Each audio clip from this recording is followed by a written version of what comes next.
Previously, Chen Ping'an believed his small town was nothing more than a forgotten place of broken kilns and ordinary lives. But that illusion is beginning to fall apart. Strange visitors are searching for hidden opportunities. Ancient treasures are awakening. A mysterious old man reveals powers beyond mortal understanding, while Gu Kan is suddenly offered a path that could change his fate forever. And beyond the quiet alleys, powerful cultivators are already making their moves. Chen Ping'an still knows almost nothing about the world gathering around him.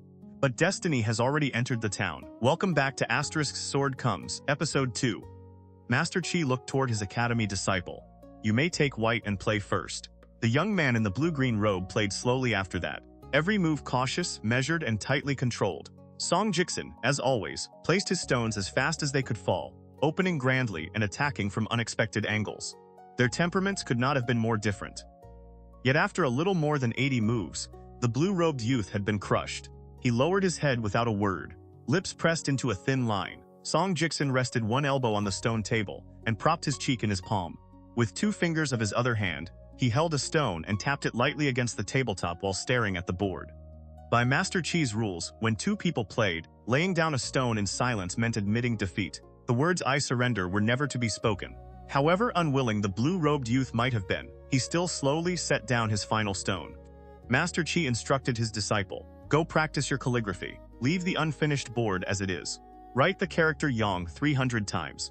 The youth quickly rose, cupped his hands with perfect respect, and took his leave. Only after his figure had disappeared did Song Jixin ask softly, "Sir, are you leaving this place too?" The refined scholar, whose hair had already gone silver at both temples, nodded. "Within 7 days." Song Jixin smiled. "Then that works out nicely. I can still see you off." The teacher hesitated for a moment before finally speaking. "There is no need to see me off. Song Jixin, once you leave this town, remember not to flaunt yourself too much. I own little worth leaving behind, but you may take my 3 introductory texts: elementary learning, rites and music, and Guanji. Read them often. A book read 100 times reveals its meaning of its own accord. If one day you can read 10,000 volumes and wield your brush as though aided by a spirit, then the true meaning behind those words, you will understand it naturally." As for the 3 miscellaneous books, the arithmetic text, subtle calculations, the game manual Peach and Plum, and the collected writings called Records of Mountains and Seas, you may browse them in your spare time. They can help settle the heart and refine the temperament. Song Jixin looked surprised and, for once, slightly embarrassed. Gathering his courage, he said, "Sir, you sound as though you are entrusting your last affairs to me." "I'm really not used to it." A smile touched Master Qi's face. He said gently, "It is nowhere near as dramatic as you make it sound. Where in life do people not part? There will always come a day when we meet again." Whenever this teacher smiled, it felt as though a tree had suddenly found itself in the spring breeze. Then he said, "Go visit Zhao Yao. Consider it saying farewell in advance." Song Jixin rose with a grin. "All right. Then I'll trouble you to clean up this board, sir." The youth left in high spirits. The middle-aged scholar bent over to gather the stones. To an outsider, he seemed to pick one from the east and another from the west without order. In truth, he collected black first and white second, beginning with Song Jixin's final move and retracing the game backward, stone by stone, without a single mistake. At some point, the maid Zhigui had emerged from the bamboo grove. She stood beyond the bamboo gate but did not enter the courtyard. Without turning around, Master Qi said in a deep voice, "Conduct yourself wisely." The girl who had grown up in Mud Bottle Alley looked innocent and guileless, gentle, timid, and pitiful enough to inspire sympathy. A trace of anger appeared on the elegant scholar's face. He slowly turned. His gaze was ice-cold. The girl still wore the same vague, bewildered expression. Pure and innocent, the middle-aged scholar stood.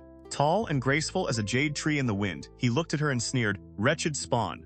The innocence on the girl's face slowly faded. Her eyes sharpened, turning colder by the breath, while a mocking curve lifted one corner of her mouth. It was as if she were asking him, "And what can you do to me?" She stared straight back at the scholar. Inside and outside the little courtyard, it was as though 2 great serpentine dragons were locked in a silent confrontation. Each regarded the other as a mortal enemy. From far away, Song Jing called loudly, "Zhigui, let's go home." The girl immediately rose onto her toes and answered obediently, "Coming, young master." She pushed open the bamboo gate and walked slowly past the teacher. After taking several steps, she turned, gave his back a formal curtsy, and said in a sweet melodious voice, "Sir, Zhigui will be leaving first." A long time later, the scholar sighed. The spring breeze was warm. Bamboo leaves stirred like the turning of pages. The young Taoist in this lotus-shaped crown began packing up his fortune-telling stall with sigh after sigh. Townsfolk who knew him asked what was wrong, but he merely shook his head and refused to answer. At last, a newly married woman who had once come here to have her marriage fortune read happened to pass by. Seeing the young Taoist in such an unusual state, she stopped bashfully and asked him what had happened in a soft voice. Yet her moist, expressive eyes lingered again and again on his handsome face. Without changing expression, the young Taoist gave her a glance. His gaze drifted slightly downward and found a landscape of generous curves. He swallowed, then said something strange. Today, this poor Taoist cast a fortune for himself. The lot was an inferior one. Great ill fortune. In Apricot Blossom Alley stood a well-known as Iron Lock well. An iron chain as thick as a grown man's arm had hung down into its depths year after year for as long as anyone could remember. No one knew when the well had been dug, when the chain had been placed there, or who had done such a strange thing. Even the oldest people in town could not explain its origin. There was an old tale that, long ago, a curious man had tried to discover just how long the chain was. Ignoring every elder who warned him, he dismissed the saying passed down through generations. For every foot of chain drawn from the well, 1 year is taken from your life. He pulled with all his strength for the time it took an incense stick to burn, dragging up a massive heap of iron chain, yet the end was nowhere in sight. Exhausted, he left the chain piled around the well's wooden wheel and declared he would return the next day. He simply refused to believe in superstitious nonsense. After returning home, blood poured from all 7 openings of his head that very day, and he died suddenly in bed. Worse, his eyes would not close. No matter what his family tried, the corpse continued staring. At last, an old man whose family had lived near the well for generations told them to carry the body to Iron Lock Well. With the dead man's eyes still wide open, the old man lowered the chain back into the darkness. Only after the entire length of chain had once again descended straight into the depths did the corpse finally close its eyes.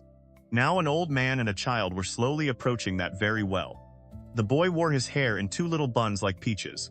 Yet when he told the story, his words were clear and orderly, nothing like a country child who had studied basic characters for barely half a year. He looked up with 2 huge grape-like eyes, sniffed lightly, and pulled 2 thin trails of mucus back into his nose. Staring at the white bowl cradled in the storyteller's hand, he pouted. "I finished the story. Now you should let me see what you've got inside that bowl." The old man laughed. Don't rush. Once we sit down by the well, I'll show you." The child offered a very kind warning. "You'd better not go back on your word. Otherwise you'll die horribly. The moment you reach Iron Lock Well, you'll fall in head first. And I won't help recover your corpse either. Or maybe lightning will suddenly strike you and turn you into charcoal. Then I'll carry over a rock and smash the charcoal into little pieces." The old man listened as the boy produced an entire string of vicious curses without repeating himself once. His head began to ache. "I'll show you. I promise. But tell me who taught you to talk like that?" The boy answered without hesitation. "My mother?" The old man sighed with feeling. "As expected of a place blessed by heaven and earth. Truly outstanding people are born from exceptional soil." The child stopped abruptly and frowned. "Are you insulting me? I know some people like saying the opposite of what they mean. Song Jixin does that all the time." The old man hurriedly denied it, then changed the subject. "Do strange things happen often in this town?" The child nodded. "Tell me a few." The boy pointed at him with a solemn expression. "You, for example. You said that bowl was empty, but you refused to let anyone put money inside it. Before you even finished telling your story, my mother said you weren't bad at storytelling, but everything you say sounds deliberately mysterious and foggy. One look and she knew you were some kind of swindler, so she told me to give you a few coins. But you refused them no matter what. So what exactly is in that bowl?" The old man did not know whether to laugh or cry. Earlier, after the storyteller had finished beneath the old locust tree, he had asked the boy to take him to Apricot Blossom Alley so he could see the well. The child had not been interested at first, but then the old man claimed that his bowl was extraordinary and held something exceedingly rare. The boy was lively and restless by nature. His parents joked that he must have entered the world backside first. From a very young age, he had loved following Liu Xianyang and the others everywhere. To catch a single eel or loach, he could sit beneath the blazing sun for half an hour without moving, displaying astonishing patience.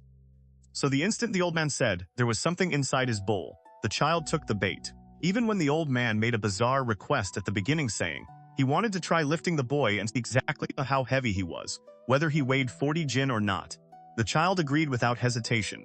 Being lifted a few times would not cost him a piece of flesh. What happened next made the child roll his eyes again and again. Holding the bowl in his left hand, the old man tried 5 or 6 times to lift the boy with his right, straining each time. Not once did he succeed. The child finally glanced at the old man's thin, bony arm and shook his head. Both were skinny, But even a poor wretch like Chen Ping'an was much stronger than this old fellow. Still, he had not yet seen what was in the bowl. The boy seemed born knowing when to hold his tongue, and so he restrained himself from saying anything that would make the old man lose face. After all, throughout Mud Bottle Alley and Apricot Blossom Alley, if people were ranked by their ability to curse, quarrel, and say infuriating things, this boy could take third place. Second was the bookish song Jixin. First, without question, was the boy's mother. The old man reached the well but did not sit on its rim. The ancient well was built of blue-green bricks. Without anyone noticing, the old man's breathing became heavier. The child walked to the well, turned his back to the opening, and hopped backward. His backside landed perfectly on the stone rim. Cold sweat immediately broke out on the old man. One careless slip and the brat could fall straight down.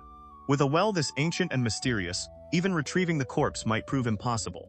The old man slowly stepped closer, narrowed his eyes, and bent down to inspect the iron chain. One end was securely fastened to the well wheel, a supreme sight of feng shui, unrivaled throughout the province. He looked around, overwhelmed by mixed emotions. Then he murmured, "I wonder whose hands this great treasure will ultimately fall into." The old man extended his free left hand and studied his palm. The lines across it were mottled and intricate. But now a brand new line had appeared, slowly lengthening like a crack spreading through shattered porcelain. An immortal reading his palm as another man might read mountains and rivers. Except this old man seemed to be looking only at himself. He frowned and sighed. Only half a day, and things have already become this bleak. I wonder whether those others are suffering the same. By then, the boy was standing on the rim of the well, one hand planted on his hip and the other pointing at the old man. "Are you showing me that bowl or not?" The old man said helplessly. "Get down, quickly, get down, I'll show it to you." The boy eyed him suspiciously but finally jumped off the rim.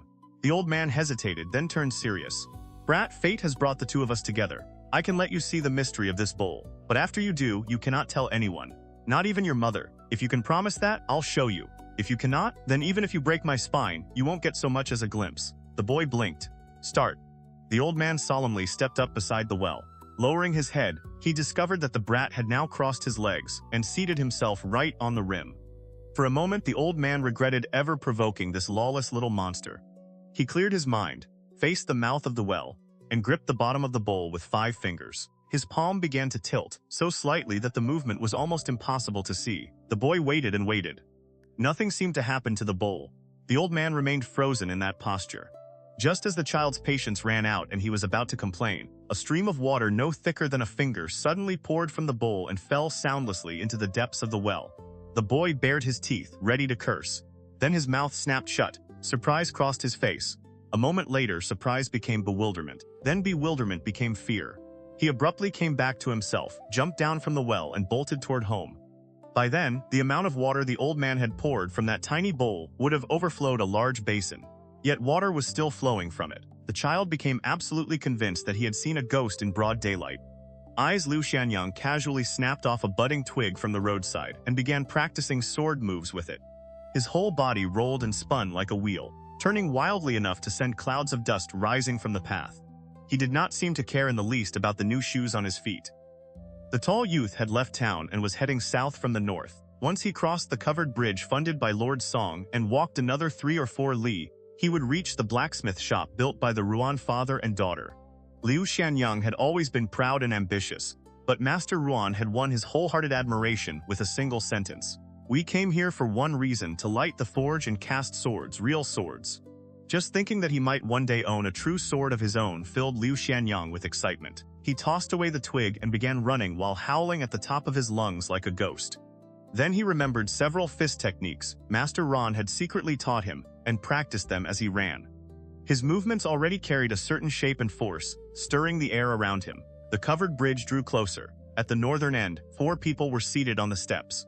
A beautiful, voluptuous woman held a young boy in a deep red cloak in her arms. The child held his head high like a victorious general returning from battle. At one end of the steps sat a towering old man with frost-white hair. He was quietly consoling an angry little girl. She looked as though she had been carved from pink jade, like the finest porcelain doll in the world. Beneath the sunlight, her delicate skin seemed almost translucent, fine blue veins clearly visible beneath it. The 2 children had apparently just quarreled. The girl was on the verge of tears, while the boy looked all the more pleased with himself. The old man was built like a small mountain. The woman beside him sent him an apologetic glance, but the stern old man ignored it completely. Below the steps stood another young man, surnamed Liu. He was Liu Xianyang, eldest grandson of the Liu clan patriarch. Perhaps the soil and climate of this place truly did shape its people, for those born in the small town tended to be better looking than men and women elsewhere. Unfortunately, years of wine and women had long since hollowed out Liu Xianyang's foundation. In the eyes of the four seated above him, that made him even less pleasing to look at. The Liu clan possessed more dragon kilns than any other family in town, both in number and scale. They were also the clan whose descendants had most often left the town to establish branches elsewhere. Yet Liu Xianyang, who had once strutted through town with great authority, now stood rigid and pale, his expression restrained. He looked as if a single wrong move might result in the extermination of his entire clan.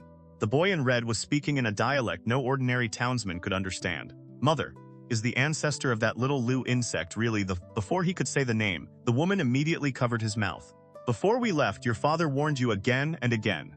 In this place, you must not casually speak certain names aloud." The boy pushed her hand away. His eyes burned with excitement as he lowered his voice. "Are the heirlooms in his family really that treasured armor and that sword manual?" The woman stroked his head indulgently. The Liu clan staked half their genealogy on it. Those two things are still hidden in the boy's home. The child suddenly began whining. Mother, can we trade some treasures with little Bai's family instead? That armor we're after is so ugly. Think about it. If we exchanged it for that sword manual, we could send a flying sword through someone's head while they slept, without anyone knowing who did it. Isn't that far better than hiding inside a turtle shell?" Before the woman could explain the deeper reasons involved, the little girl on the other side erupted angrily. "You think someone like you has the right to covet our sect's long-lost mountain-guarding treasure? We came here openly and properly to reclaim what belongs to us. We're nothing like that shameless bastard who came here as a robber, a thief, even a beggar." The boy turned and pulled a face at her, then sneered. "You said it yourself, ugly girl. It's just a treasure that guards the mountain. A mere sect heirloom. What's so impressive about that?" His expression changed in an instant. He rose from the woman's lap and looked down at the little girl with pity, like an academy teacher lecturing an ignorant student. "The great Tao of longevity goes against heaven. Everything comes down to one word: compete. If you don't even understand that much, how will you inherit your family's legacy? How will you uphold the ancestral rules? Every generation of your Zhengyang mountain is required to raise the mountain by at least 100 zhang every 30 years. Ugly girl, do you really think it was easy for your grandfather and your father?" The little girl lost some of her earlier momentum. Her expression fell, and she lowered her head, unwilling to look at him. The white-haired old man spoke in a deep voice. "Madam, children may speak without restraint, but if your son's words cloud my young mistress's Tao heart, you had better consider the consequences carefully." The woman smiled enchantingly and pulled her gloomy son back into her arms. "It was only children quarreling. Senior Yuan need not be so rigid. Let us not damage a friendship between our families that has lasted 1,000 years. Unexpectedly, the old man was hard-tempered to the extreme. "My Zhengyang mountain was founded 2,600 years ago. A kindness is repaid and remembered for 1,000 years. A grievance is answered, and vengeance never waits overnight." The woman smiled but did not argue further. Everyone who had come to this small town carried a heavy responsibility. For her especially, this journey was a gamble with everything on the table: her own life and standing, her son's future, and the foundation of her maternal clan. Though plainly dressed, the woman carried herself with effortless nobility. The townsfolk simply lacked the experience to understand what that composure signified. From beginning to end, Liu Xianyang kept his back to the bridge steps. The first time these honored guests had entered the Liu estate, his younger brother Young, hot-blooded and lacking discipline, had temporarily forgotten their grandfather's warnings. Unable to resist, he had stolen a glance at the beautiful woman's chest. Their grandfather had trembled with rage. He ordered the boy dragged away and beaten to death in the courtyard. During the execution, something had apparently been stuffed into the boy's mouth. So while Liu Xianyang continued discussing matters with his grandfather in the main hall, he heard none of his brother's screams and saw none of the mangled flesh. Only after the discussion ended, when he stepped out to search for Liu Xianyang, did Liu Xianyang discover that the blood in the courtyard had already been washed away. The four guests from afar, including the pair of children who looked like a golden boy and jade maiden from temple paintings, had shown no unusual reaction whatsoever, as though a person being beaten to death in front of them were the most natural thing in the world. At that moment, Liu Xianyang had felt lost. A man had died. How could it matter less than the death of a dog? Worse, that man had also borne the surname Liu. Only the night before, he and his elder brother had been drinking together for courage. His brother had been full of excitement, saying that someday they would rise quickly, bring glory to the family, and refuse to remain frogs trapped at the bottom of a well. Together, the brothers would leave this town and carve out a world of their own. Even after leaving the Liu estate, Liu Xianyang's mind had remained blank. From then on, fear took root inside him. Whenever these mysterious dignitaries asked him a question, his voice trembled. When he led the way, his steps became unsteady. He knew how ridiculous he looked. He knew his grandfather would be disappointed, and the family shamed. But he could not control the fear. It seemed to seep from his very bones and spread through his entire body like cold air. At the end of the previous year, their grandfather had brought both brothers into a secret chamber and told them that the Liu family would soon have the chance to serve powerful people. It was a blessing dropped from heaven. They had to handle the matter with absolute care. If they succeeded, the Liu family would turn the reward into a foundation for cultivating the two brothers. As long as these nobles were willing to nod, a broad road would open beneath their feet, carrying them upward in a single leap toward wealth and status beyond imagination. Only then had Liu Xianyang understood why he and his brother had been forced from childhood to learn so many strange dialects from distant lands. Now, as he watched Liu Xianyang approaching the covered bridge, Liu Xianyang suddenly felt an overwhelming hatred for him. This ragged boy had once been beaten by Liu Xianyang and his friends in a narrow alley until he lay on the ground like a dead dog. If some bastard had not run to the alley entrance, shouting that someone was being killed, Liu Xianyang and his companions had already planned to piss on the boy's head as a final humiliation. Even now, Liu Xianyang could not understand why these lofty figures would regard Liu Xianyang differently. As for all their talk of treasured armor, sword manuals, Zhongyang Mountain, the great Tao of immortality, competing for opportunities and seizing fortune, Liu Xianyang seemed to understand the words individually, yet in truth understood almost nothing. One thing, however, he knew with certainty. He desperately wanted Liu Xianyang to die here. As for the true reason, Liu Xianyang did not dare admit it, nor did he wish to think about it too deeply. Deep in his heart, what he feared most was that Liu Xianyang, the lowly boy he had once treated like a dog, might someday witness the eldest young master of the Liu clan, once raised in silk and luxury, fall to the same miserable level. There could be few humiliations worse than that. The beautiful woman looked down the road and murmured, "He's here." The tall youth approached while practicing his fists. His punches grew heavier and faster with every step. Before long, even his body was being dragged forward by the momentum of his own strikes, leaving him slightly off balance. To an expert's eye, the intent behind his fists had already begun to take shape. Within that crude form was the faintest glimpse of the great realm where hardness and softness existed as one. Among martial artists, there was an introductory saying, "Fail to grasp the true intent of the fist, and 100 years will leave you outside the gate. Grasp the true intent of the fist once, and in 10 years you may strike down ghosts and gods." The beautiful woman finally relaxed. This Liu boy was indeed the person they had come to find. His talent was genuinely extraordinary. Even among the immortal estates and cultivation clans she knew, his innate foundation could not be dismissed. Of course, in the vast world inhabited by people like her and the white-haired old man, talents of exactly this kind were also the most numerous. The woman rose and ordered Liu Xianyang below the steps. "Go speak to that boy. Ask him what he wants in exchange for the armor and the book, the two family heirlooms." Liu Xianyang turned while bowing deeply. In the same foreign dialect that would have sounded like heavenly gibberish to the townsfolk, he replied, "Yes, madam," she said calmly. "Remember, when you speak to him, keep your expression pleasant and mind your manners." The red-robed boy pointed down at Liu Xianyang and said cruelly, "If you ruin this matter, this young master will peel off your skin and pull out your tendons. I'll refine your soul into a lamp wick and make you live every moment in agony until the flame finally dies." Liu Xianyang shuddered. He bowed even lower. This lowly one would never dare ruin the matter. The little girl finally felt that she had recovered some ground. She sneered, "You certainly know how to act mighty in front of an ordinary mortal. I wonder who it was on the road here who got called a bastard to his face by another cultivator and didn't even dare fight back." The towering old man had disliked the posturing mother and son from the beginning. So he added, "Young mistress, that is not quite correct. It was not that he did not dare fight back. He did not even dare answer back." The boy in red ground his teeth and stared hard at the girl, face dark with fury. Yet he said nothing vicious in return. In the end, he suddenly smiled, brilliantly. The woman kept her gaze fixed on the road ahead, expression as calm as a clear sky. Whether she had taken offense in her heart, only heaven knew. The little girl snorted, ran down the steps, and squatted beside the stream to watch the fish. Schools of carp occasionally swam through her field of view. There were too many to count, in shades of red and green. Some of the oldest people in town often said, while chatting beneath the ancient locust tree, that during thunderstorms they had crossed this covered bridge and seen a carp with a gleaming golden tail swimming beneath it. Some claimed the golden carp was only the length of a hand. Others insisted it was enormous, at least half the size of a person, as though it were on the verge of becoming a spirit. The old men argued endlessly, and the children who listened to their stories eventually stopped caring which version was true. Now the little girl propped her cheeks in both hands and stared into the crystal-clear stream. The white-haired old man sat beside her and smiled gently. "Young mistress, if the Liu family's information is correct, then this great opportunity has already fallen into someone else's hands."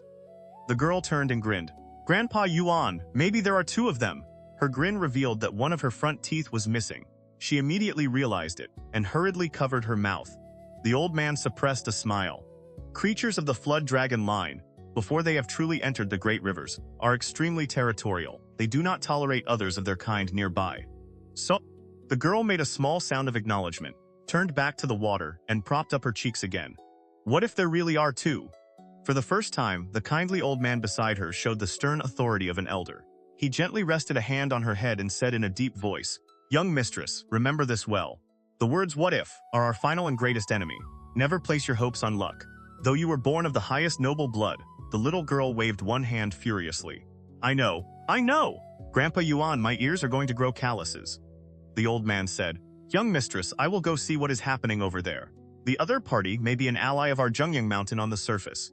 But the character of that family's descendants, better not to mention it. I would only dirty your ears." She merely waved him away. The old man had no choice but to leave. Though his status seemed little more than that of a household retainer, his arms hung almost to his knees, and when he walked, his back rose in a strange hump, as though he were carrying a massive weight. By the stream, the girl suddenly rubbed her eyes hard. The water level was rising. Slowly, visibly, unmistakably. If this had happened outside the small town at Zhongyang Mountain, for example, she would not have been surprised even if the entire stream dried up in an instant. But here? The little girl muttered in confusion. Didn't they say this place naturally suppresses every mystical art, divine ability, and Taoist technique? And the higher your cultivation, the worse the backlash? Grandpa Yuan said that even that legendary person, after staying here so long, should be like a clay bodhisattva crossing a river barely able to save himself. He shouldn't truly be able to stop anyone from fighting over treasures anymore. In the end, she shook her head and decided she could not be bothered thinking about it. She turned to look at Grandpa Yuan's broad back as he walked away. Then she thought happily that once the restrictions over this place were completely removed, she would ask Grandpa Yuan to move the mountain called Flying Cloud Mountain for her. She could bring it home and use it as a little garden hill. After Chen Ping'an returned home, his eyelids kept twitching. The left eye brings wealth. The right eye brings disaster. So he sat in the doorway and imagined clay spinning between his hands. Both hands moved through empty air. Before long, the straw-sandaled boy entered a state where he forgot everything around him. Part of it came from his diligence. Part of it was because this helped dull his hunger, which mattered just as much. Over the years, Chen Ping'an had developed a habit. Whenever something weighed on his mind, he practiced shaping clay. Porcelain firing depended heavily on heaven's will. Before a kiln was opened, no one knew what color or form a finished piece would ultimately take, much less whether it would satisfy the maker. Once it entered the fire, much had to be left to fate.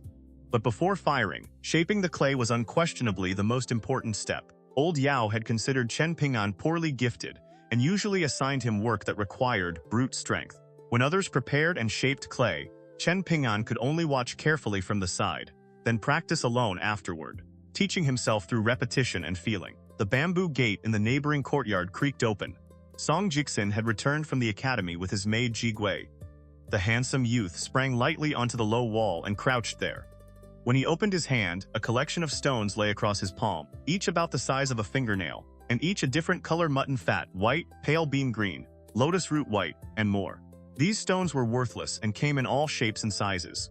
They could be found almost anywhere along the town stream. The most prized variety was a vivid red stone the color of rooster's blood. Master Qi had once carved one into a seal for his disciple Zhao Yao. Jixin had liked the seal and tried several times to trade for it, but Zhao Yao refused every offer. Jixin flicked one stone. It struck Chen Ping'an in the chest, not hard. Chen Ping'an did not react. He threw another. This one hit the straw-sandaled boy squarely in the forehead. Chen Ping'an still did not move. Jixin could do nothing with him. Pa, pa, pa. One after another, he he threw the remaining 7 or 8 stones in his palm. He was deliberately trying to hurt Chen Ping'an enough to break his concentration, but he never aimed directly at the boy's arms or fingers. In Song Jixin's view, doing that would be winning unfairly. When all the stones were gone, he dusted off his hands. Chen Ping'an finally exhaled and shook out his wrists. He did not even bother glancing at Song Jixin.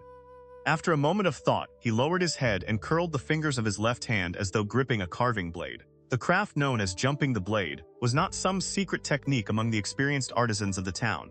But whenever anyone saw Old Yao perform it, they invariably raised a thumb in admiration.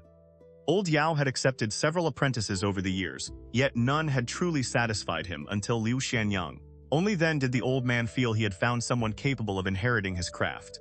Whenever Liu Xianyang practiced and Chen Ping'an had nothing else to do, he would sit nearby and watch with all his attention. Liu Xianyang cared greatly about face. As long as Chen Ping'an praised him a little, he would often show off by repeating Old Yao's secret sayings. For example, if you want the blade path to stay steady, your hand cannot be stiff. But in the end, what must truly be steady is the heart. Whenever Chen Ping'an asked what exactly it meant for the heart to be steady, Liu Xianyang had no answer. Song Jixin watched for a while, grew bored, jumped down from the wall and went inside. Zhigui remained beside the wall. Without standing on tiptoe, only half her face could be seen above it. Even so, it was already obvious that she would grow into a great beauty. She thought for a moment, then rose lightly onto her toes. Her gaze searched around the poor boy until she found 2 stones on the ground that she liked. One was a clear, brilliant red. The other was snow white and translucent. Both had been discarded by her young master moments earlier. She hesitated, lowered her voice, and asked timidly, "Chen Ping'an, could you pick up those 2 stones for me? I really like them." Chen Ping'an slowly raised his head. His hands never stopped moving, still perfectly steady. With his eyes, he signaled for her to wait a moment. Zhigui smiled faintly. It was as beautiful as the first green shoot of spring. But the boy had already lowered his head and missed it. The corner of her mouth curved upward. Colored light seemed to flow through her eyes, as though tiny living things were leisurely swimming within them. When Chen Ping'an finally stopped and asked which 2 stones she meant, Zhigui's eyes had already returned to normal, soft as spring mud after rain. Following her pointing finger, Chen Ping'an picked up the 2 stones and walked over to the wall. She had only just raised her hand when the straw-sandaled boy placed them on top of the wall for her. Zhigui took them and closed her fingers tightly around them. What a person desperately seeks may be like searching for a needle in the sea 10 years without finding it. Yet someone with the right fate, even without intending to look, may find the same treasure as easily as a beggar picking something from the roadside. The only question is whether they feel like taking it. Chen Ping'an smiled. "Aren't you afraid that little slug will block your gate and curse you for half the day?" Zhigui neither admitted that her young master had stolen someone else's belongings, nor seemed shameless enough to deny it. She only smiled without answering. There was a mother and son living in Mud Bottle Alley, whose talent for cursing was unmatched in the entire town. Only Song Jixin could trade insults with them on equal terms. The child was especially troublesome. He wore his hair in 2 little buns that looked like a pair of snails, loved catching fish and collecting stones from the stream, and kept whatever he caught in a large water basin at home. His stones were piled beside it. Song Jixin, for his part, loved provoking the brat. Every so often, he would casually steal a few stones. A missing stone or 2 was easy to overlook. But if Song Jixin kept taking them, eventually there was no hiding it. Once the child confirmed that one of his treasures was missing, he would explode like a wildcat whose tail had been stepped on. He could stand outside Song Jixin's gate and curse for an entire hour. His mother never stopped him. She would often add fuel to the fire, deliberately bringing up the fact that Song Jixin was the illegitimate son of the former kiln supervisor. Several times, Song Jixin had become so furious that he nearly carried a bench outside to fight them. Only Zhigui's repeated persuasion had stopped him. Suddenly, a sharp voice rang through the alley. Song Jixin, come catch the adulterers. Your maid and Chen Ping'an are making eyes at each other. They're obviously having an affair. If you don't keep your bedmaid under control, she might climb the wall tonight and knock on Chen Ping'an's door. Get out here! Tisk. Chen Ping'an already has his hand on that little demon's face. You should see him. He's smiling like a disgusting pervert. Song Jixin did not even show his face. From inside the room, he shouted back, "That's nothing. Last night I saw Chen Ping'an tangled up with your mother. When I caught them, Chen Ping'an had to yank his paw out of your mother's clothes. But you can't blame him entirely. Your mother's chest is so magnificent and full that the poor bastard worked up a sweat trying to pull his hand free." Someone outside pounded furiously on Song Jixin's courtyard gate. Song Jixin, come out and fight me one-on-one. If you lose, give Zhigui to me as a maid. She can feed me and wash my feet every day. If I lose, I'll give Chen Ping'an to you as a servant. Deal? Do you dare or not? Whoever doesn't dare is a turtle hiding in its shell. Song Jixin's lazy voice came from inside. Go cool off somewhere. Your father checked the almanac. Today is an unlucky day for beating children. Gu Can, count yourself lucky. The boy outside pounded the door even harder. Zhigui, following such a cowardly young master must be miserable. Why don't you run away with Liu Xianyang instead? That idiot looks at you like he wants to swallow you whole. Zhigui turned and went inside. Song Jixin was carefully polishing an emerald green gourd. It was an ancient object of unknown age, one of the pieces of family property Lord Song had left behind. At first, Song Jixin had not cared much about it.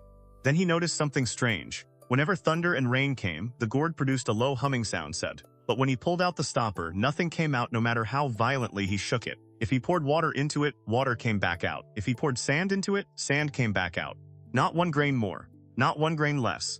Unable to understand it, Song Jixin once became especially irritated after Gu Can's fierce mother stood outside insulting him as an illegitimate bastard with no proper mother and no father. In a fit of rage, he took a blade to the gourd. The result left him speechless. The blade bent. The gourd remained flawless. Not even the faintest scratch marked its surface. A letter Song Jixin had once burned had contained these words. The government office will send gold, silver, and coin to the courtyard, enough to ensure that master and servant never lack food or clothing. In your leisure, you may collect antiques that appeal to you and use them to cultivate the temperament. Though the town is small, coarse grain may nourish the stomach, books may nourish the spirit, scenery may nourish the eyes, and solitude may nourish the heart. From this day forward, do all that man can do and leave the rest to heaven. A hidden dragon lies in the abyss. In time, blessings will surely come. Song Jixin resented the man who had written it, but there was an old saying, if heaven gives you money and you refuse to spend it, lightning ought to strike you. Unfortunately, in a simple little town like this, even wasting money extravagantly was difficult. Over the years, Song Jixin had genuinely grown fond of collecting antiques. He had filled an entire chest with oddities like the green gourd. Still, he had a strange, inexplicable intuition. Among the 30-odd objects in that chest, the gourd was the most precious. Second came a mottled, rust-covered bell of purple gold metal. When shaken, one could clearly see the clapper striking the inner wall, and by all reason it should have produced a crisp ringing sound. Yet it remained completely silent. The first time Song Jixin discovered that, gooseflesh had risen across his skin. Third was an old-fashioned teapot bearing the inscription Mountain Sprite. As for the remaining pieces, Song Jixin's standards had been much less refined. He had mostly brought them home simply because they looked pleasing. Outside, the boy named Gu Can continued cursing at full volume. Then, not long afterward, the insults stopped abruptly. Chen Ping'an saw the brat suddenly shove open his courtyard gate with panic written all over his face. Gu Can slammed the gate shut and dropped the bolt into place, then crouched beside it and frantically signaled for Chen Ping'an to crouch too. Chen Ping'an had no idea what was happening, but he hurried over, squatted beside the child, and asked softly, Gu Can, what are you doing? Did you make your mother angry again? The boy sniffed hard and lowered his voice. Chen Ping'an, listen, I just ran into a freak. The bowl in his hand can keep pouring out water. Look, it's only this big, but I watched him pour water for an entire kitchen. That old man just passed the entrance to Mud Bottle Alley and seemed to stop there. You don't think he saw me, do you? I'm finished. I'm finished. Gu Can held out both hands to show the size of the bowl, then patted his chest and sighed dramatically. He scared the father of Song Jixin half to death. Chen Ping'an asked, you mean the old storyteller under the locust tree? The boy nodded furiously. Maybe, maybe not. That old man barely has any strength in his arms. He couldn't even lift me. But that broken bowl of his is terrifying. Really terrifying. Suddenly he grabbed Chen Ping'an's arm. Chen Ping'an, I'm really not lying this time. I can swear it. If I'm lying, may Song Jixin die a horrible death. Chen Ping'an raised one finger to his lips. Gu Can immediately shut his mouth. Footsteps sounded outside the gate. They approached slowly, then slowly faded. For every thick tangerine peel, there is a sharp fingernail. The boy who normally feared neither heaven nor earth dropped onto the ground and scrubbed both hands wildly over his face. His complexion was deathly pale.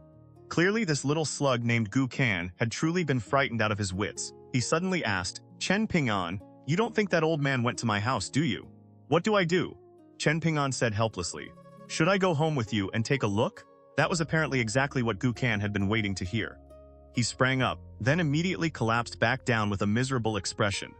Chen Ping'an, my legs are weak, I can't walk. Chen Ping'an stood, turned, caught the boy by the back of his neck, and lifted him with one arm while opening the gate with the other.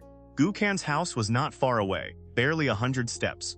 Sure enough, the moment they arrived, Gukan saw the old man sitting in his courtyard. His mother was even carrying over a stool for him.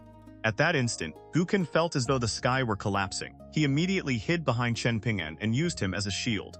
Chen Ping'an did not disappoint him. Whether deliberately or instinctively, he positioned himself in front of the child. Gukan clutched Chen Ping'an's sleeve, all his earlier swagger gone. The old man paid no attention. He sat on the stool, gave the matter a little thought, and the bowl in his hand suddenly vanished into empty air. Gukan's legs weakened again. He shrank entirely behind Chen Ping'an, trembling. The old man looked first at the village woman, whose calm expression was strangely composed, then at the frowning straw-sandaled youth. Finally, he addressed the boy hiding behind him. "Little fellow, do you know what exactly you are raising in that water basin of yours?" Gukan shouted from behind Chen Ping'an. "What else could it be? Fish, shrimp, and crabs I caught in the stream, plus loaches and eels from the fields. If you like them, take them." "Don't be polite." His voice grew weaker and weaker. Clearly, he did not find his own explanation convincing. The woman brushed a strand of hair from her temple and looked at Chen Ping'an. "Ping'an." Chen Ping'an understood. He rubbed Gukan's head, then turned and left. Deep in the woman's eyes was a trace of guilt toward the straw-sandaled boy. She pushed the thought aside and looked back at the old man. "Immortal master who has traveled from afar regarding this opportunity, do you intend to buy it or seize it?" The old man smiled and shook his head. "Buy it? I cannot afford it. Seize it? I cannot seize it either." The woman shook her head as well. That was true before. It may not be true later. The old man had been completely relaxed. At those words, he looked as though struck by lightning. He suddenly swept a sleeve through the air while the 5 fingers of one hand moved rapidly, calculating. At last, he sighed heavily. "Why go this far?" The woman's expression turned cold. She sneered. "Immortal master, how many good people do you think there truly are in this town?" The old man rose and looked deeply at the bewildered child, as if making a decision of enormous consequence. With a flick of his wrist, the bowl reappeared. He walked to the waist-high water basin and quickly scooped up a bowlful. The woman maintained a calm appearance, but her palms were covered in sweat. The old man returned to his seat and beckoned. "Little fellow, come here and look." Gukan glanced at his mother. She nodded, her eyes encouraging him. When he came closer, the old man gently blew across the surface of the water. Ripples spread through the bowl. The old man smiled. "Open your mouth." At the same time, he casually brushed a hand past Gukan and somehow produced a locust leaf from somewhere on the boy's body. He held it lightly between 2 fingers. Gukan instinctively said, "Ah?" The old man flicked his fingers. The fresh green leaf shot straight into the child's mouth. Gukan froze. Then he realized there was nothing unusual in his mouth at all. The old man gave him no chance to ask questions and pointed toward the bowl. "Look carefully. Tell me what you see." Gukan widened his eyes and stared. At first, there was only an impossibly tiny black dot. Gradually, it lengthened into a visible black line. Then it grew larger and larger until it resembled an earthy gold loach, rolling happily through the water inside the bowl. A flash of understanding pierced the confusion in Gukan's head. "I remember it! I got it from Chen Ping'an's." His mother slapped him across the face. "Shut your mouth!" The old man was not surprised in the slightest. He said calmly, "I am a cultivator. To seek immortality is already to defy heaven and natural order. A little competition over fortune is hardly worth mentioning. There is no need to be so nervous. What belongs to the boy cannot escape him. What does not belong to the other youth cannot be taken by him either." Gukan weighed less than 40 jin, but the weight of his bones and foundation was unimaginable. Earlier, the old man with the miraculous bowl had made an exception and used an ancestral secret art to test the child's bones by weight. Naturally, he had been unable to lift Gukan. That was the prerequisite for accepting a disciple. Otherwise, allowing a 3-year-old child to carry gold through a crowded market would be no different from sending him to his death. The old man smiled mildly, yet his eyes were cold as ice. "Of course, even if it had originally belonged to that other boy, so what? With this old man personally here today, it would still cease to be his." Gukan went silent as a cicada in winter. His teeth chattered. His mother finally relaxed. The old man's kindly expression returned. "Child, this bowl can contain an entire river. Today, it is also nurturing a young flood dragon. From this moment onward, you are my direct disciple. This old man is a true lord. I am only half a step from becoming a founding ancestor, though only of a lower sect. In any case, you will understand in time what the words true lord and founding ancestor truly mean." The old man laughed. "You only need to know that those titles weigh far more than this bowl full of river water." Gukan suddenly burst into tears. "This isn't right. He's Chen Ping'an." His mother flushed with anger and raised her hand high, about to discipline her foolish, muddle-headed son. The old man waved her off. He smiled and said lightly, Having such a heart is not entirely a bad thing. Gukin lowered his head and wiped his tears and snot with his sleeve. The woman silently looked at the old man. He understood her meaning. He smiled and nodded. Among people who walked the same path, some things never needed to be spoken aloud. When Gukin finally raised his head, both his mother and the master, who had inexplicably fallen out of the sky halfway through his life, were wearing faint smiles. The child turned toward the gate. When Chen Ping'an had left, he had not forgotten to close it behind him. The small town was like a field. Once the new year passed, harvest season began. But some people were like weeds mixed among the grain. One glance was enough for others to dismiss them forever. The lonely straw-sandaled boy walking through Mud Bottle Alley was one such person. A man and a woman entered the alley. The young man wore a tall ceremonial crown and carried a green jade pendant at his waist. Compared with even the sons of the wealthy Liu clan, he looked far more like a true scion of aristocratic privilege. The woman's age was difficult to judge. At first glance, her skin looked soft and youthful, her chin full and smooth, like an icicle hanging beneath a winter eve. Look again, and she seemed to possess the mature charm of a woman. In her 30s slanted phoenix eyes, a graceful figure, and a natural sensuality that ran through her from head to toe. Her waist moved lightly as she walked, carrying a feminine allure no woman in this small town possessed. She looked around curiously and even reached out to touch the yellow earthen wall.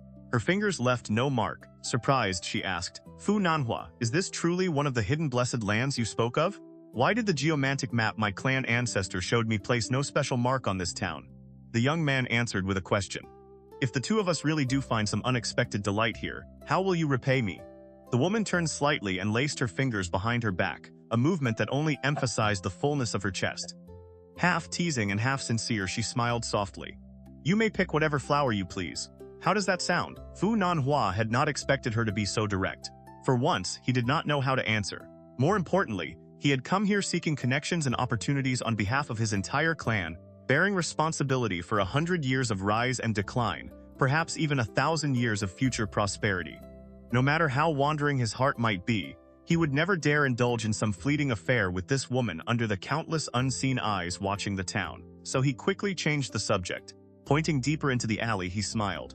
"Fairy Kai, friendship is friendship and business is business. I must repeat our agreement. There are two households in Mud Bottle Alley. One is a master and servant. The other is a mother and son. I will allow you to choose first. The stake is the cloud root stone unique to your Cloud Glow Mountain. Each year you will deliver 10 pieces to our old dragon city." The woman nodded with an enchanting smile. "Of course!" Fu Nanhua continued walking slowly. "Next, if you obtain an opportunity here beyond what your clan originally expected, the object must be appraised by the ancestors of both sides and given a value. Your Cloud Glow Mountain will then pay half that value in cloud root stones. Kai Jinjian, do you object? Or, more importantly, are you certain that after agreeing to this here, and after the benefits are already in your hands, you can persuade the ancestors of Cloud Glow Mountain to approve this wager?" The woman's expression changed completely. All flirtation vanished. She became solemn and composed, as though the famed courtesan of a pleasure house had transformed in the blink of an eye into an empress presiding over the realm. This woman, Caiganjian of Cloud Glow Mountain, answered without hesitation, "I can." Fu Nanhua narrowed his eyes, his expression darkened. He stopped and looked directly at the tall woman, who was nearly his own height. "Then, let me say the unpleasant part first. The reason we can form an alliance today is because it benefits both sides. It is not because we fell in love at first sight, or because our hearts somehow understand each other perfectly. Old Dragon City and Cloud Glow Mountain have spent hundreds of years accumulating goodwill between generations of ancestors and elders. If the two of us act recklessly and anger those old people, then forget you, Cai Jinjian, or me, Fu Nanhua, even our parents and masters may not be able to bear the consequences." Cai Jinjian smiled. "Which is precisely why, while we remain in this town, we should be completely honest with one another and cooperate sincerely, right?" Even in the dim alley, Fu Nanhua's appearance remained refined and striking. He smiled. Besides that, he glanced over his shoulder. When he turned back, he lowered his voice. "We must also be careful of those other two. They are not from Zhongyang Mountain and cannot exactly be called members of some famous righteous orthodoxy. I have heard that their methods are extremely wild. Rules mean little to them." The tall woman narrowed her long phoenix eyes, sounding almost coquettish, "And that is exactly why I, Kai Jinjian, chose young Master Fu." Fu Nanhua said softly, "Let us go. There may be a sage suppressing this place and keeping the various factions in balance, but caution is still best. It would be ridiculous to capsize in a shallow ditch. In any case, whether you become a carp that leaps the dragon gate will begin here." This celebrated favored son of heaven possessed an exceptionally firm Tao heart. Silently, he said to himself, "The great Tao lies within reach. Whoever blocks my path, immortal or Buddha, I will kill them all." Looking deeper into the alley, he saw a thin youth approaching from the opposite direction. It was their second meeting. Fu Nanhua and Cai Jinjian continued forward at an easy pace, looking like an immortal couple descended into the mortal world. The tall woman had noticed the boy as well. Teasingly, she said, "Once at the gate, now here in this alley. Twice we have met him. Do you think this boy might be?" She left the sentence unfinished. Fu Nanhua understood perfectly. He laughed helplessly. "My great fairy Kai, this town contains 600 households. Add the servants and retainers supported by the 10 major clans, and there are nearly 5,000 people. There are certainly hidden dragons and crouching tigers among them. But after so many years, people with true foundations, deep fortune, or exceptional origins have already been secretly divided up almost completely. The only reason we have this chance to make a private move now is because that great figure with unfathomable intentions is deliberately allowing some opportunities to slip through." The woman gave a self-mocking laugh, embarrassed by her own childish thought. After hesitating, Fu Nanhua continued, "I do not know what heavenly secrets your ancestors taught you before you came. My father told me something. After entering this place, if someone makes your heart turn cold for no clear reason, withdraw on your own initiative. Keep your distance. Never casually provoke them. This town hides too many dragons and tigers. Its depths cannot be measured. Those who naturally make you feel repelled are most likely rivals searching this town for treasures. As for those who make you instinctively feel close, they may be people carrying unusually heavy fortune from this region. Perhaps people with the chance to overturn their fate. When you encounter someone like that, as long as you do not casually kill them or break the old rules of this place, whether you buy from them, deceive them, or simply take something by force all depends on." The corner of Cai Jinjian's mouth rose. "Whatever mood we are in." Then she frowned. "Young Master Fu, why did you refuse to let me bring along a descendant of the Zhao clan who has been rooted here for generations?" "I did learn some of the local dialect before coming, but..." Fu Nanhua interrupted her with a shake of his head. "These old aristocratic families still possess secret channels connecting them to the outside world. They can pass incomplete scraps of information beneath the very eyes of the sage without crossing the forbidden line. Generation after generation, they have accumulated a deep foundation. The true powers supporting those clans are still slightly above even our old Dragon City and Cloud Glow Mountain. Borrowing outside strength is never clean. It creates too many chances for unexpected interference and could ruin the entire matter. If you dislike speaking the local dialect, I can handle it." She smiled. "It is only an awkward dialect. I am not so delicate that a few difficult words will defeat me." Fu Nanhua gave a non-committal smile. Cai Jinjian said no more. In the end, allies formed halfway along a road could never compare with family. And in the eyes of someone fiercely ambitious, someone determined to prove the Tao, what were grandfathers and grandsons, fathers and sons, husbands and wives, brothers and sisters worth anyway? Fu Nanhua wore a mild smile. His bearing was calm, elegant, and expensive, like the finest heir of a great noble house. The reason he had revealed those heavenly secrets to Cai Jinjian, sharing the heart method his father had taught him in secret, was actually very simple. Compared with their two earlier companions, the honest-looking middle-aged man and the cold girl dressed in black, Fu Nanhua had felt killing intent towards Cai Jinjian of Cloud Glow Mountain from the very moment he stepped through the town gate. Fu Nanhua instinctively reached for the green jade pendant at his waist. An old dragon spreads rain, craftsmanship stealing the wonders of heaven. A gentleman is never without jade upon his person. Cai Jinjian thought for a while. She closed her eyes. A moment later, she opened them. Song Jixin. Gukan. I choose Gukan. Fu Nanhua frowned slightly. Good, then it is settled. Within their field of view, the thin youth turned left and right through the alley until he reached a certain house and began unlocking the gate. Fu Nanhua led Cai Jinjian forward quickly and smiled. What a coincidence, we meet again. The poor youth was none other than Chen Ping'an, who had just left Gukan's house. Hearing the voice, he turned and nodded. Do you need something? Speaking the town dialect with complete fluency, Fu Nanhua said, This is Mud Bottle Alley, correct? I wanted to ask whether someone named Song Jixin lives here, along with a child called Gukan. I am from the capital. My family and Song Jixin's father are old family friends. The elder sister beside me is surnamed Kai. She is related to Gukan's mother through her maternal family, so the two of us decided to travel together. And it turns out the people we are both seeking live in the same alley. Quite a coincidence, isn't it? Everything seems to have gathered in one place. Fu Nanhua's smile remained easy and natural. Even while speaking to a straw-sandaled boy from the lowest level of society, his tall frame bent slightly to accommodate the youth's height. He maintained that posture throughout their conversation. There was nothing forced about it, nothing that made him seem falsely kind. On the contrary, anyone watching would have found him gentle, approachable, and every inch a modest gentleman. Chen Ping'an looked up. He smiled shyly. That really is a coincidence. Fu Nanhua's smile deepened. Then both of those households are here? Unexpectedly, the boy shook his head. Until recently, I was still an apprentice at a dragon kiln. I spent many years outside town and only just moved back here. I don't know the neighbors very well yet. Maybe you should ask someone else? Fu Nanhua smiled but did not immediately answer, as though searching for the right words. The tall woman laughed. Little brother, lying is not a good habit. Do we look like bad people to you? And even if we were, it is broad daylight. What terrible thing could we possibly do here? Chen Ping'an blinked. But I really don't know. Jixin returned to the refined common speech used outside the town and asked Fu Nanhua, does this child want a reward? Fu Nanhua's expression did not change. It does not look that way. A faint trace of irritation appeared on the tall woman's face. If necessary, we can knock on every door. We will find them eventually. Fu Nanhua gestured for her to wait. Patiently, he tried tempting the boy. Help us, and I will give you something. How does that sound? Chen Ping scratched his head. His body was thin, his eyes were clear. Suddenly, Fu Nanhua straightened. Not far away, a scholarly-looking youth was crouched atop an earthen wall, studying them. Beside the elegantly dressed boy stood a girl whose face was only half visible. She looked clean and delicate, her brows like the pale color of distant sky. In that instant, Fu Nanhua's heart settled completely. That youth would inevitably become something in his palm. The boy on the wall stood and called out, "You're looking for someone?" Fu Nanhua and Jixin raised their heads. Fu Nanhua answered, "Yes, I am looking for you. The elder sister beside me is searching for Gu Can. Can you help us?" The youth frowned. "You know me?" Fu Nanhua smiled. "Of course I do not know you personally.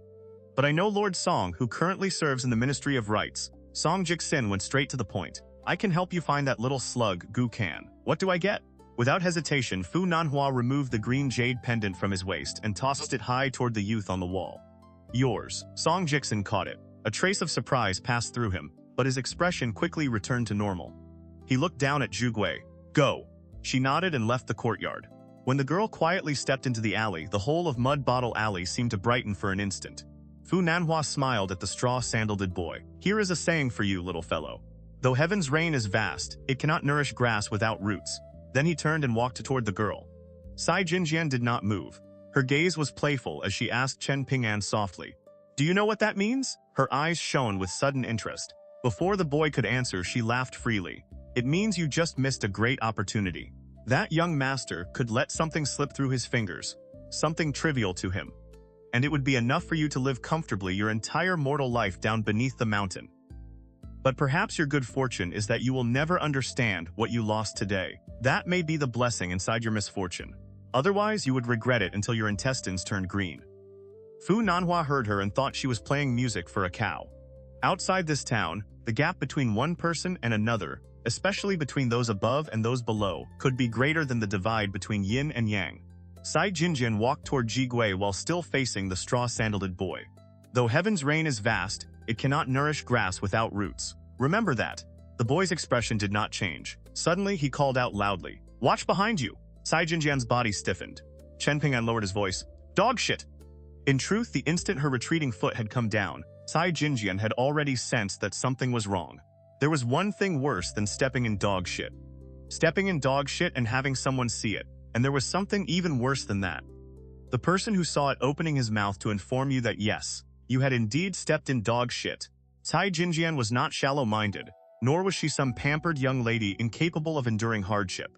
She was one among many descendants of the master of Cloud Glow Mountain. The fact that she had fought her way past the others and won the final place on this journey proved enough. Cloud Glow Mountain consisted of 18 peaks, large and small, surrounded by mist throughout the year. Its specialty, Cloud Root Stone, was a crucial material used by Taoist alchemists to refine external elixirs. It was famous for being flawless and unstained, unmatched in its purity. As a result, the people of Cloud Glow Mountain placed enormous importance on cleanliness and elegance. Most were exceptionally fastidious. Jixin was no exception. If the stakes surrounding this town had not been so great, she would never have set foot here in her life. Walking through Mud Bottle Alley, where chicken droppings and dog shit could be found underfoot, would have been unthinkable. Most humiliating of all, after entering the town, people like her, normally immortals standing far above ordinary mortals, had become like fish thrown onto dry land. all their familiar supports had vanished. Their families might occupy blessed lands and hidden grotto heavens. Their cultivation might allow them to move mountains, halt seas, ride the wind, and travel through the sky. They might possess wondrous treasures for subduing demons, suppressing monsters, commanding gods, and controlling ghosts. Yet here, Kai Jinjian had stepped in dog shit. Fu Nanhua initially found the situation amusing. Fairy Kai of Cloud Glow Mountain, a woman who normally would not allow a speck of dust to touch her, now had a shoe covered in stinking dog shit. Who would believe such a story? But in the next instant, Fu Nanhua shouted sharply, "Kai Jinjian, stop!" On the earthen wall, Song Jixin's pupils contracted. His hand tightened around the dragon-carved jade pendant. Within the alley, Cai Jinjian seemed to cross the distance to Chen Ping'an in a single step. Her small hand, translucent and pale like finest mutton fat jade, chopped violently toward the crown of the straw-sandaled boy's head. At the exact instant Fu Nanhua shouted behind her, she stopped. Her hand abruptly changed direction. Instead of striking, she lifted it lightly and gave Chen Ping'an a gentle pat, like an affectionate elder indulging a younger child. Then she bent at the waist and looked into the boy's eyes. They were like a clear green stream whose bottom could be seen without obstruction. Cai Jinjian could almost see her own reflection there. Unfortunately, her mood at that moment was terrible. With a smile that never reached her eyes, she said, "Little brat, when I spoke to you earlier, I deliberately slowed down my words so you could understand." Fu Nanhua quietly exhaled. If Cai Jinjian truly dared kill someone openly here, she might be expelled from the town. Worse, all of Cloud Glow Mountain might become a laughingstock because of her. His face darkened. Using the formal, elegant common speech of the outside world, he warned her, "Cai Jinjian, think before you act. If you continue behaving this impulsively, I believe we should dissolve our alliance. I do not intend to watch you ruin everything when we are only 2 steps from success." With her back to the young master of Old Dragon City, Cai Jinjian muttered rapidly under her breath. Those of high attainment see Buddha swiftly, those of low attainment see Buddha slowly. Everywhere there is a pure land, everywhere there is a lotus pond. She quickly turned back and gave Fu Nanhua an apologetic smile. "I lost control. I promise it will not happen again." Fu Nanhua sneered. "You are certain?" Cai Jinjian only smiled awkwardly and made no further promise. Instead, she lowered her head toward the straw-sandaled boy again. In the most fashionable, refined speech of the central provinces, almost as though speaking to herself, she said, "My Cloud Glow Mountain originally belonged to one of the 5 Buddhist lineages. Our teaching places great importance on subduing the heart monkey and restraining the mind horse. But before coming here, I could not even understand what the heart monkey and mind horse truly were. The elders of my clan refused to help. They insisted I discover the answer myself. Who would have thought that today, in your mud bottle alley, stepping in a pile of dog shit would actually let me glimpse the first clue?" Chen Ping'an reminded her, "Elder sister, you stepped in dog shit a while ago. Why haven't you wiped it off yet?" The immortal woman had just felt as though her mind had entered a Buddhist Pure Land. Those words shattered it instantly. She fell straight back into the mundane world. Her face turned green with anger, but Fu Nanhua's warning still echoed in her ears. So, as if venting her frustration, she extended one finger and flicked Chen Ping'an hard on the forehead. Glaring, she said, "You are so young. Has no one ever taught you that a strange and contrary temperament is the sign of an early death, while a sharp and spiteful tongue brings the loss of blessings?" Chen Ping'an was thick-skinned and tough enough not to care. He merely looked toward Song Jixin nearby without saying anything. Song Jixin immediately jumped to his feet and cursed. "Chen Ping'an, what are you looking at me for? What terrible luck!" Fu Nanhua was surprised to discover that before he had even entered Song Jixin's courtyard, irritation had already appeared on his own face. He made no effort to conceal the mockery in his voice. "Cai Jinjian? Fascinating. I never imagined there could be someone in this world willing to delay her steps on the great Tao of immortality because of a pile of dog shit." For once, Cai Jinjian did not become angry. She looked deeply into the eyes of the ordinary thin boy. Then she turned to leave. Suddenly, Chen Ping'an spoke from behind her. "Elder sister, your eyelashes are very long. A crude mortal ant had dared flirt with an immortal maiden?" Cai Jinjian's rage exploded. She spun around. This time, she made up her mind. Even if it cost her a little fortune and destiny, she would teach this rustic brat who looked honest but was clearly sly a proper lesson. Everyone who entered this town became like a prisoner thrown into a jail. Their hands were tied. Every direction contained restrictions. Artifacts, spells, and supernatural techniques temporarily became impossible to control, but the cultivation accumulated since childhood still remained in their bodies. After reaching sufficient attainment, cultivation fed back into the flesh, continually tempering sinews and bones. The effect was far less focused or dramatic than the training of a dedicated martial artist, but against a boy who knew nothing beyond street fighting, that foundation was more than enough. A casual palm. A touch at a vital acupoint. A hidden injury left behind. A few years shaved from his lifespan. All of it would be effortless. Yet in the dim alley, all Tai Jinjian saw was a dark, sun-browned face and a pair of bright eyes. A brilliant moon rising above the sea. Her eyes lit up. Then, almost instinctively, a trace of feminine pity appeared in her heart. A moment later, that pity slowly withdrew from her phoenix eyes. Her smile grew brighter. Understanding suddenly dawned. To sever a heart demon. That itself was an opportunity. The lineage of Cloud Glow Mountain had always stood closer to Buddhism than Taoism. Ever since its founding ancestor, old immortal Cloud Glow, the sect had upheld one belief. Every arising and fading of affinity was itself a tribulation. Of course, there was no fixed law, number, or form for surviving such tribulations. The person involved had to discover the solution alone, just like Tai Jinjian now. She felt that she had finally found the heart monkey and mind horse that needed to be suppressed and subdued. It was this seemingly innocent boy, this obstacle, so she raised her hand again and placed her palm over Chen Ping'an's chest. Then she pressed lightly. The movement was smooth as flowing water and fast as lightning. Chen Ping'an sensed danger and tried to retreat half a step, but he could not escape the tall woman's hand. Fu Nanhua stared at her, alluring back. There was not the slightest trace of desire in his heart. Instead, killing intent surged within him, almost condensing into an iron-hard will. He deliberately concealed that murderous intent and shouted angrily. Earlier, your flick against his forehead was enough to leave him plagued by illness year after year. One punishment should have been enough. Why do this again? Tai Jinjian, have you gone insane? Are you really willing to throw away an opportunity on the great Tao for the sake of one worthless brat? Tai Jinjian ignored him. Fu Nanhua lowered his voice. The effortless composure of an aristocratic air returned to him. He clicked his tongue and smiled. The great Tai Jinjian of Cloud Glow Mountain, lowering herself to quarrel with a street boy. If word spreads, are you not afraid of becoming a joke? Tai Jinjian turned. She smiled. This alley truly has fate with me. Who would have thought I could gain an opportunity here? It is not a large one, but even mosquito meat is still meat. A good omen. And now I have even more confidence in that boy Gukan. Fu Nanhua stared at her in surprise. Had this woman truly gained some insight into the Tao? Tai Jinjian lifted one foot and looked at the disgusting filth smeared beneath it. Then she laughed. What incredible dog shit luck. Song Jixin's expression remained dark and uncertain. No one could tell what thoughts were passing through his mind. No one noticed the maid Zhigui. She stood quietly in place without making a sound. For a single instant, pale golden double pupils appeared within each of her eyes. One eye, two pupils. Fu Nanhua suddenly sensed something indistinct. He snapped his head around and swept his gaze across the alley. Nothing seemed unusual. Finally, he looked Zhigui up and down. There was nothing wrong with the maid either. With no other explanation, he could only assume the uneasy feeling had been caused by Tai Jinjian's actions, drawing the attention of the sage-like heavenly figure suppressing the town.